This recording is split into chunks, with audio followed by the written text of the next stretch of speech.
The other thing I love about science, us being baseball guys, listen, 3 out of 10, you're in the Hall of Fame. I know. Science, you can get wrong all the time. We had an experiment that didn't quite work the way we wanted it to this morning.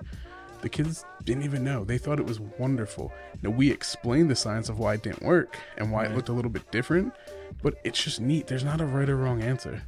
We have kids that, we think we know what we want them to get to, and they'll give us an explanation of why they made theirs a different way and show us what they did. And we're like, that's way cooler. Alec, what's up, dude? Not much. How you doing, Freddie? Chilling, man. It's good to have you back on the show. Appreciate it. Grateful to be here. Yeah, dude. So I want to thank you for giving me that opportunity to help out the Science Explorers, man. Yeah. That was a good time, dude. Yeah, we very much appreciate you coming out and looking the part with the shirt, the tie, the lab coat. You're looking fresh as always. It was fun, dude. When I walked in there, I was taken back to my days in Queens, like Blessed Sacrament. I went to a Catholic school in Queens. And you see the kids, and the kids are like me. They're, for the most part, urban kids, Latinos, Latinas, whatever, Spanish kids. And I'm looking at all these kids, and they're looking at me like, he's part of this whole experiment thing. And I'm like, I have no idea what's going to happen. Yeah. I'm just wearing a lab coat right now, boys and girls. But it was cool because you look at them and you see yourself in these kids, like, at least for me, because I know, I'm not gonna say I can relate to whatever's happening in their household. I had a great household. My parents were awesome, but we were poor when we were young, and we didn't always get everything you wanted to get or whatever the case was. I mean, I think about sports, right? I couldn't play baseball growing up because it wasn't offered at my school. Mm-hmm. I had to go to Elm Jack, which was like another little league, but I couldn't even go to that because my parents were hard up for cash, so it was really just playing in the street. Mm-hmm. But even seeing that, I was like, man, these kids, they can't even afford to have science projects. Like, so when you came to me in January and you were like, hey, man, we're doing this great thing with kids in the area. If you could help out, I was honored that you would even consider us. So thank you very much for that. But I want you to lay it out. I want you to just take a few moments and let everybody know what's going on with Science Explorers and those great things. Yeah, absolutely. Science Explorers, we started our founder and CEO, Jen. She started out of the garage at her house in Lancaster and ran that way for a few years, and then had an office out in Lancaster. And she moved to Moton, Berks County, about 7 years ago now. We're about a mile up the road from Moton Playground. So a lot of people are like, oh, you're local. We didn't know that. Or, we're starting to kind of get out in the community more. And yeah, it was science experiments, right? It was fun for the kids. And about 3 years in, she started in 1999. About 3 years in, her husband went in for a surgery, and he, went into recovery and ultimately passed away. And she had 3 kids and went, wow, I can't afford to put my kids in my own program. Yeah. And from that, the Sparks Foundation was born to help districts, organizations, families, whomever that otherwise wouldn't be able to afford our programs. So it's a really neat relationship. It's unique, but it's very close-knit, and it allows us to go into places like you talked about, just out at Riverside, and we get to have all these great community partners, like you've always been, as long as I've known you in the community, and you get to come out and see the kids, and they might have STEM, and they go out to, Total Learning up at Albright or, down to the Science Center, but the unique part is we get to come to the schools. And what I love is not only do these kids get another opportunity, we come to them so the schools can save on busing. You don't have that lost learning time because, it could take a half an hour to load up the buses. Then you have the kids all day. You're loading them back up. Yeah. You're driving. So, for us, it's all about hands-on, inquiry-based STEM education. So everything that we do, we meet all state and national STEM standards. So there's going to be some new ones coming out that I'm sure everyone will hear about that we're already starting to work towards. And some of the districts are getting ahead of the game before the end of 2024 into 2025. So everything we do is just, if it's not fun, we're not doing it. That's right our motto. So we just, want to give back to the community. And, I think every time the census comes out, there's more and more kids. So, we've talked about this in the past, 90,000 kids under the age of 18. If we can get to a percentage of them and a percentage of those kids really love science, I see myself, because I was terrible at science and math. I never liked it. at Mr. Andrews, Schuylkill Valley High School, and suddenly science was fun.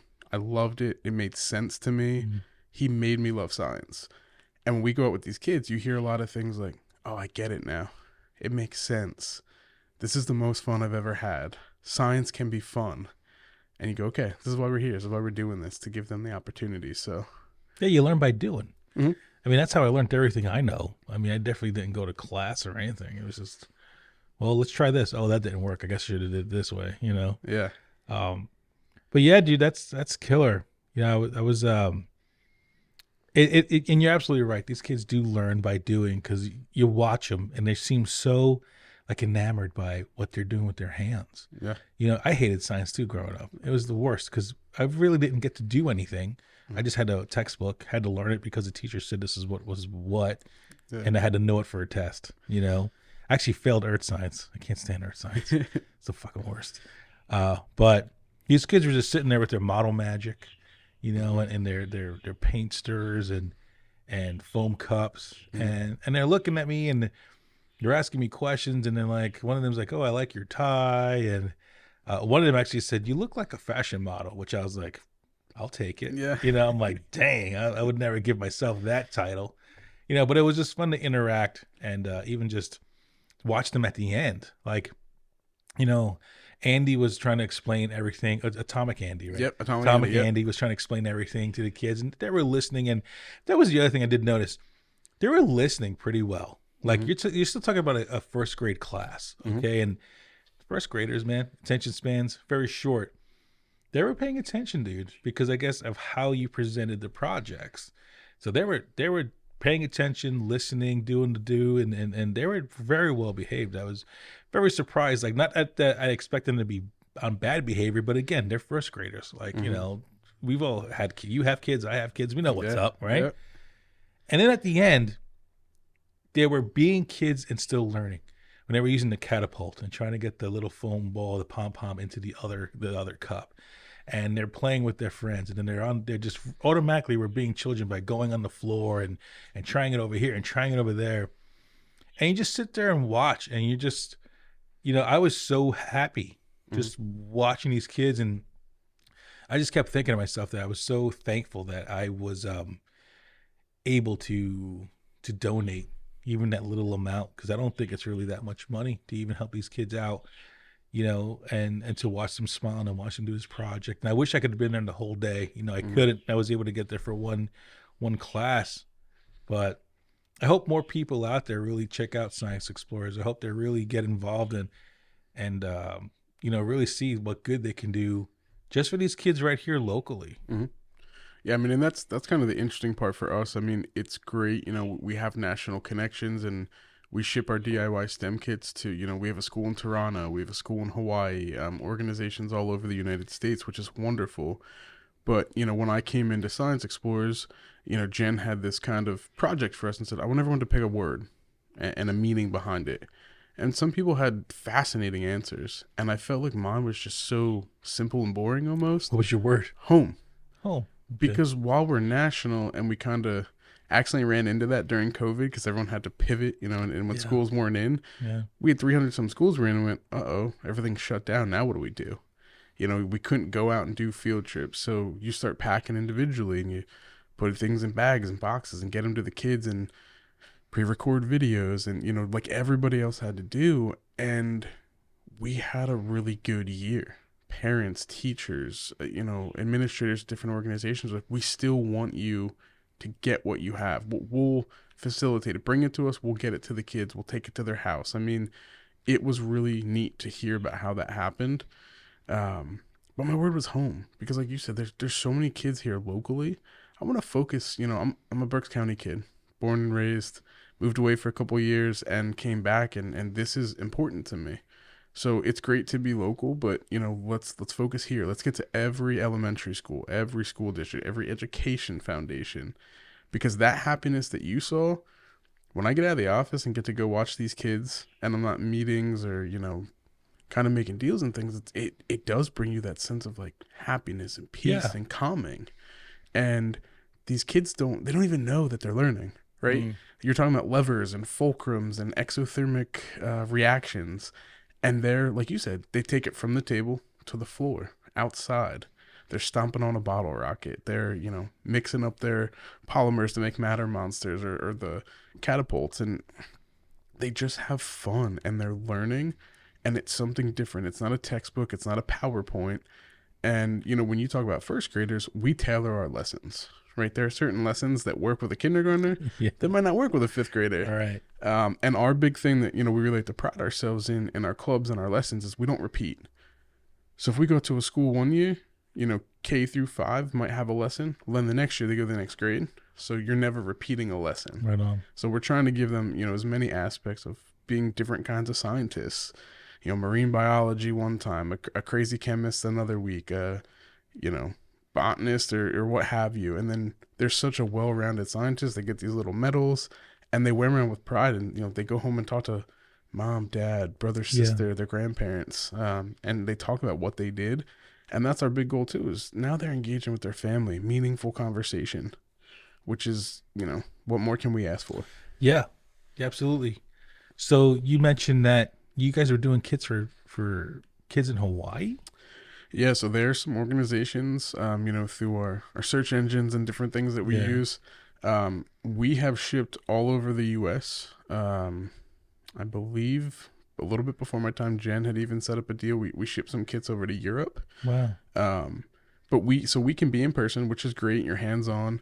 But there are some schools or organizations further away. So we have a premium YouTube channel and we'll pre-record lessons and videos and send them out, because then we can train the staff and teachers there, and then they can hit play and pause. If it takes them 3 days to complete one lesson, that's okay.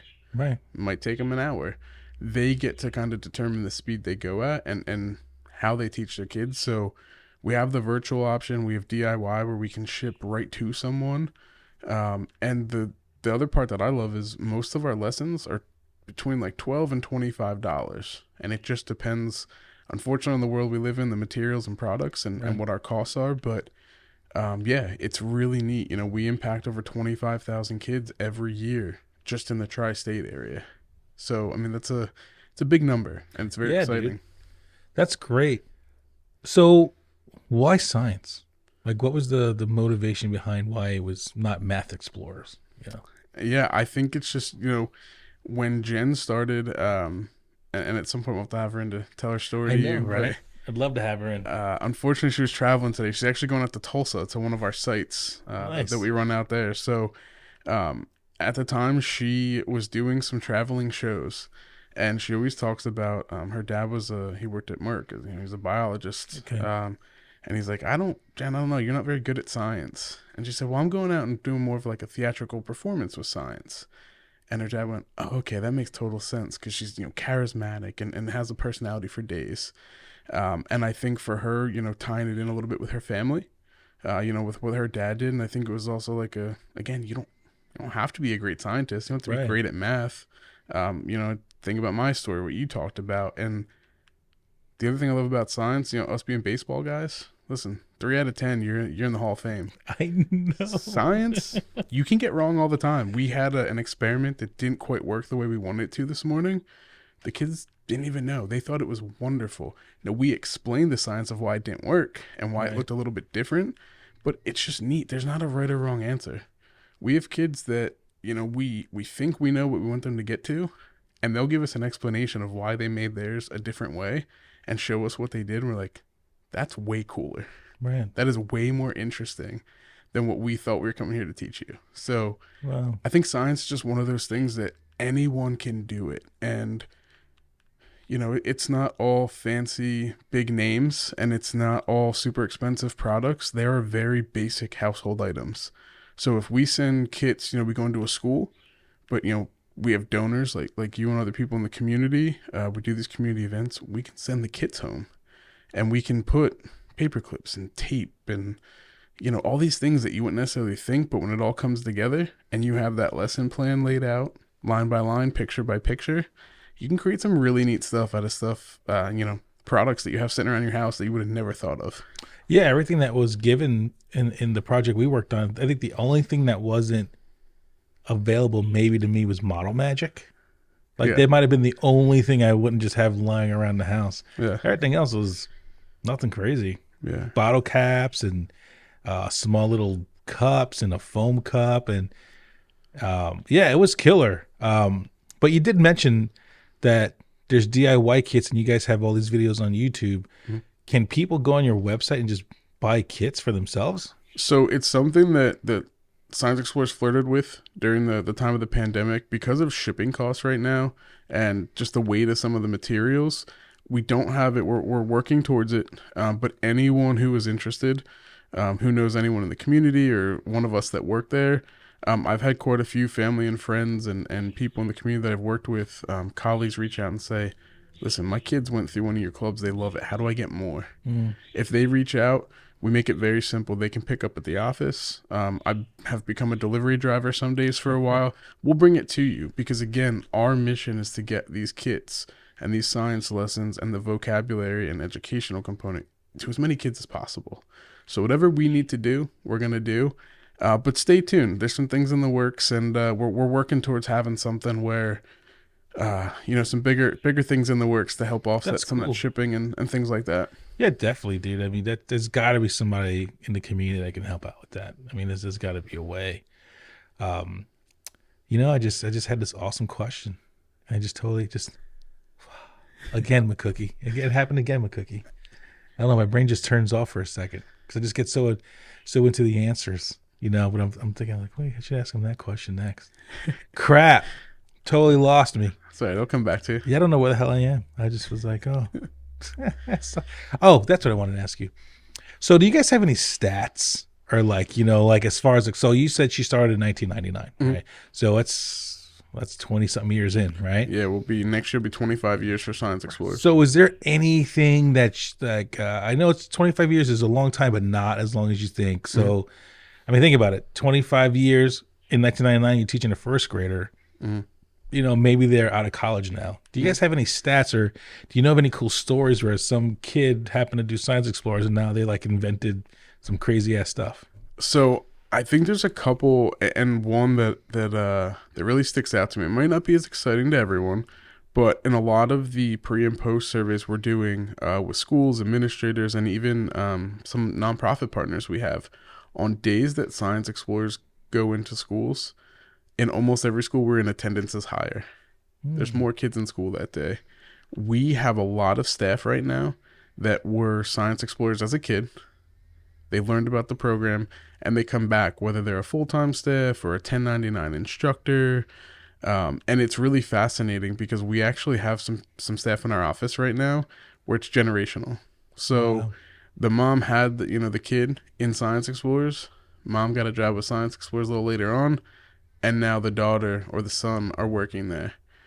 So to me, I think that trumps any other story because it shows you it works. It's impactful. I just saw a story not too long ago. There was a group of young people from Governor Mifflin, and they went to regionals for a STEM activity. I think I saw that, yeah. So you think about there's these kids who are, going to regionals and nationals and whether they're creating their own camera, right? Or a really easy, even like pens. Some of them, we've had some kids who went through our marine biology and then they've written back a thank you letter or a card that they became a veterinarian. Yeah. And did they ever think they were going to dissect a shark or, maybe an octopus and use the ink from it, or a squid, sorry, and use the ink from it? Probably not, but some of them did that and they went, I really like this. It's not for everybody, right? Probably not for me, but some kid out there went and he became a veterinarian. I think even as early as pre-K and kindergarten, we have lessons where it's all about engineering. These kids, they erect towers and tunnels, and there's no right or wrong answer. One might be leaning. It might go left instead of right, or there's a tunnel on top of a tunnel. And these kids get to thinking, they get a little bit older, you go back out, and we're walking down a hallway, and they're like, oh, and they're doing the solid liquid gas dance that we do with our matter monsters. We saw them in second grade. Now they're in 5th or 6th grade, and they still think it's cool in front of their friends to remember us and do the little solid liquid gas dance. It's crazy because at that age, you end up remembering a lot more. Like those seeds that keep getting planted, they're so just, kids just suck it all up like a sponge. And you'll remember all these kind of weird things from being, 1st, 2nd, 3rd grade. But for some odd reason, when you get older and you're like 44 like me, I can't remember what I did 2 seconds ago. Yeah. But you'll remember that dance. Yeah. That's crazy. Yeah, so I feel like, kids, there's just so much we expose them to. And again, with those simple items, it doesn't have to be this crazy engineering contraption. It's just simple items that they would have never thought to put together. Or maybe they did put together at home and their mom or dad are like, what are you doing? What are you building? Yeah. I don't know. It's my imagination. I don't know what this is, but it's something and it's really cool. We love the imagination. So, a lot of kids that come through our program, we get a lot that come back or will write to us. They became teachers. Why? Well, I really loved third grade. I really loved, Miss Johnson, Mr. Walters, whoever it might have been. But then you guys came in and you made science and STEM fun. I became a teacher because of my teachers and because of what you did in your show. It's one of the most fascinating things. We get a lot of thank you letters from students and faculty at the different schools, and you sit there and you just open them and it's like, man, they'll draw pictures of, the experiment you did. Thank you so much for coming out. Like, again, science makes sense now. Yeah. Now science is fun. I really get it now. And when you see things like that, it tugs at your heartstrings. And Yeah, dude. for a kid like me who I didn't like math, I didn't like science, and I spent a lot of time at the dining room table with my mom and my grandmother going, I don't understand this, and being frustrated and feeling like school's not for me. But then you have those teachers, you have those people who came in from the community who, new people are fun, right? Like they're with their teachers every day. They see us, they see people like you come out, and it's like, you know what? They're different. Or they look like me, they talk like me, they dress like me. Whatever it is, it's something different, and they latch on to that, and they'll remember it in 6th grade, in 9th grade. And like me, when I'm 33, I talk about Mr. Andrews for days. He made science fun for me.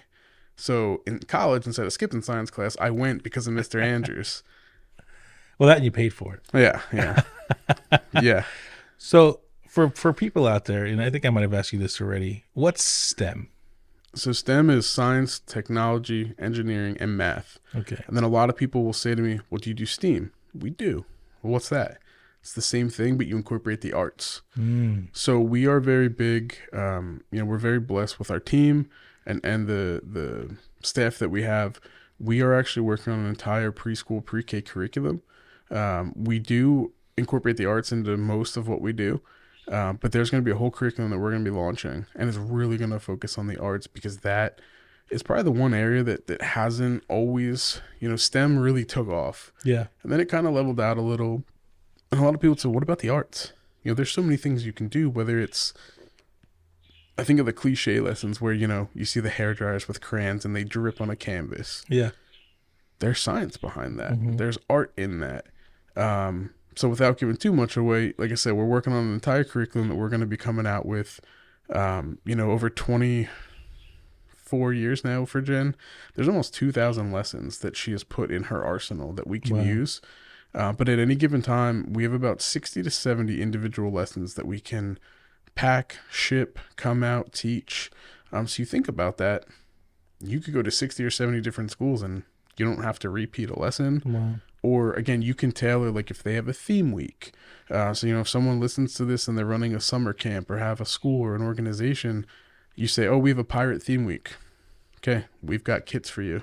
You're doing rainbow colors of the Olympics. We've got kits for you. What do you do for pirates?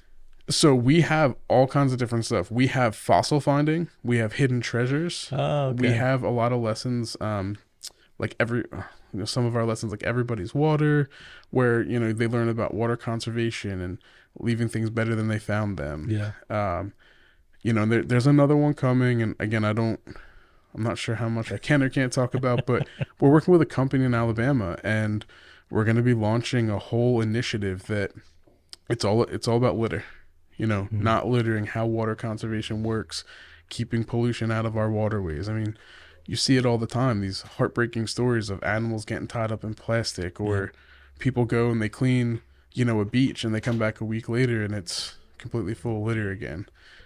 So we are always looking for new and innovative ways to tie in what we do with also world, global, national and local issues. So I just think there's so many ways we can go with science, and that's the beauty of why Science Explorers. because science never stops. It never Yeah. ends. Again, you can be wrong and you can make a hypothesis 1,000 times, and 20 of them might be kind of right. But it's all, sometimes science is in the eye of the beholder too, which is neat. Kids' imaginations are, fascinating. Well, they're pure, man. They Yeah. haven't been, you know, corrupted. Yeah. Yeah. Society or the news or politics. Yeah. And You it's neat. Like, I have a 3-year-old, 3.5, and You have a new baby too, though. yeah, I have a almost 9-month-old son now. There you go, buddy. So yeah, staying busy. But I look at my daughter who's 3.5, and of course I'm gonna be biased. I think she's the smartest, greatest kid in the face of the earth. We all do. But I think about it, 3.5. She's able to do lessons where, my mom and I, my parents, my in-laws, we can work through these projects with our 3.5-year-old, and she starts asking questions. Why does that change colors? Why did that liquid become a gas that became a solid? I'm like, she's 3.5, but because we've done these a couple times and she likes the colors and they expand and they kind of blow up or explode a little. Yeah. Nothing harmful. Just want to put that out there. But it gets her curiosity going, and she's engaged and asks questions. That's the most important thing, right? Yeah. Because I think you said it before, because you were talking about how, like, when these people walk in, they're new, so it's a change from the everyday, and when you said that before, I was like, damn, you know what? He's absolutely right. Because I remember being in elementary school, again, Queens, and I remember a motivational speech by this man that had 2 fake legs. And like, I'm talking about like, this is like 80s, bro. You know what I mean? Like early 80s, like mid 80s maybe. And he ran around the auditorium, just to say like, you can do anything. You're not limited.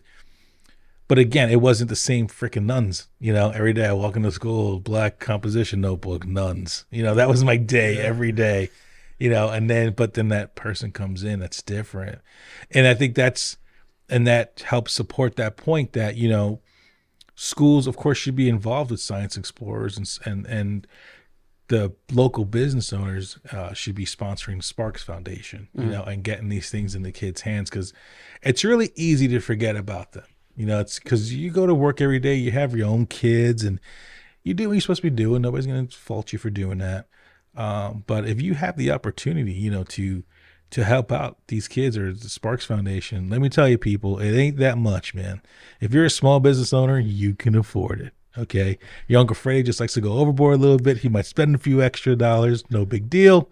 If you want to be like me, I hope you do, because you should spend more than I do. But you can do a lot of good things. And I was super excited. I hated that I had to leave. Yeah. Because I was like, man, these kids they're just really into it, dude. And I'm looking forward to what happens next. Like we got there's more projects coming up. We got the rest of the year to think about. Do you guys ever think about expanding past science? You ever think about doing something, I don't know, anything? Yeah. Or am I going back into the thing I cannot speak of? No. I mean, I think there's a lot of exciting stuff that's coming up, and, it's really just finalizing some details, having some meetings, but, we're going to be partnering with some other local nonprofit organizations through our Sparks Foundation, and Science Explorers. So we like to say Science Explorers powered by the Sparks Foundation. Yeah. So it's like I said, it's a unique relationship and kind of sister companies, but we also want to make sure we're giving back to other local nonprofits. So, we're working right now with the Reading Public Museum, and, this I can talk openly about. We're be doing some science Sundays. And all That's I can say is, stay tuned. There'll be some details out in the next week or two. We're just finalizing some details, but it's where the kids are going to come out and they're going to get hands-on experiments through us and hands-on experiments and tables through the museum. But we're going to incorporate the parents, and we're going to have some really cool lessons around some things that adults might be interested in. And our goal is through our community partners and the people we work with, every kid that comes in is going to leave with a science kit in their hands and one of our really cool scientific color-changing cups. There you go. And, there's different things that we do, and each event we want to be a little bit different, and we want to hit different areas in the community. We're going to be partnering again with, our buddy Mark over at Blankets of Hope. Yeah, buddy. So Sparks Foundation and Blankets of Hope, we're going to be going out to Sittler Golf and we're going to be doing a fundraiser out there, running some mini golf tournaments and hitting golf balls and learning about science and blankets and just, again, these great pillars in the community of nonprofits and the for-profits that support us, and having people come together. And we're working right now on some other things, breast cancer support services. We're going to be going over and we're going to be doing some science lessons, hopefully for some survivors, with their children and their families. We do something called Family Science Nights, which is a lot of fun. We don't do as many. It's a little bit harder with scheduling, but, you get mom, dad, aunt, uncle, an older brother or sister, grandparents, friends of friends, and they come out with the kids and they actually do the hands-on lesson with them. So we do kind of like a quick little kickoff assembly to explain a little bit about what we do, and then people come in and that whole family now gets to work together, and we can provide it English, Spanish, Russian, Ukrainian. I actually got a really good in with one of my community partners that they know someone who can translate to Haitian and Creole. Wow. And we were talking with a local school, and the principal said, I don't know if you know this, but we have a really big population that's Haitian, that the parents, that's their native language, and English is a second language. Yeah. So now we're going to be working with that person to hopefully get things. So we're really trying to look at the community as a whole and meet them where they are and what their needs are. I'm looking for more events and more things to do. We have some really great partners, here, and we've talked about this many times. Burke County's that tight-knit, community where if you have an idea, someone will get behind it and work with you. But, if someone listens to this and they're a nonprofit or a school or a small business or a large corporation, you get some large corporation that's got a family picnic or bring your kid to work day. We've gone out and done that. There's a company out near Lancaster. We go out and we take 300 kids, and there are about 300 kids who come out with their parents for the day, and we do science experiments. And sometimes we're there for 2 hours, and sometimes kids really love it, and then the workers get involved, and we're there for 4 or 5, and we love it because people they're engaging over STEM and education, and again, they're learning and they don't even know it. It's true, man. I'm with you, dude. Well, it sounds like you guys are doing a lot of great things, man. Yeah, trying. If somebody wants to donate, somebody wants to volunteer, whatever the case is, how are they finding you guys? So they can go on and find our website at www.sparksfoundation.org. That is our 501c3 nonprofit to donate. They can reach out there or to scienceexplorers.com. Anyone listening who might know of you or me, if they get in touch, they can get forwarded over. Right on. Always looking for volunteers to go out to schools and the different organizations, or we've had some volunteers come over and help pack the kits, and they actually learn the packing list, what goes into and what the lesson's about. And it has been a huge hit, more than I probably would have thought.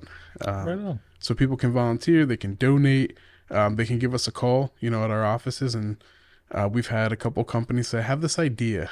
I want you to teach this lesson. How do we make this happen? I've got a buddy that owns a garage, and we started talking about like the viscosity in an engine and how pistons fire. And we're trying to rack our brains of how do we find these little die-cast model engines and keep it reasonable, to keep it in our price point. We really want to focus on that $12 to $20 per kid to keep it affordable for schools and families and things. So there's nothing we won't try, and that we can't do some R&D and again, science. Getting it wrong 99 times, on the 100th time we go, ooh, we have a new lesson here. So that's awesome, dude. Yeah. That's great. Well, Alec, thank you for coming in, man, and explaining a little bit more about Science Explorers, dude. Yeah, thanks for having us. Really appreciate it. Always good to see you. Always, bro. I'll talk to you real soon. Hey, thanks for checking out this episode of Fred Talk. And I hope you totally dug what you just saw. And if you did, make sure you like and subscribe, because I need you to watch all my videos, because, YouTube, all those great things. Oh, and you can check us out online at fredtalk.tv.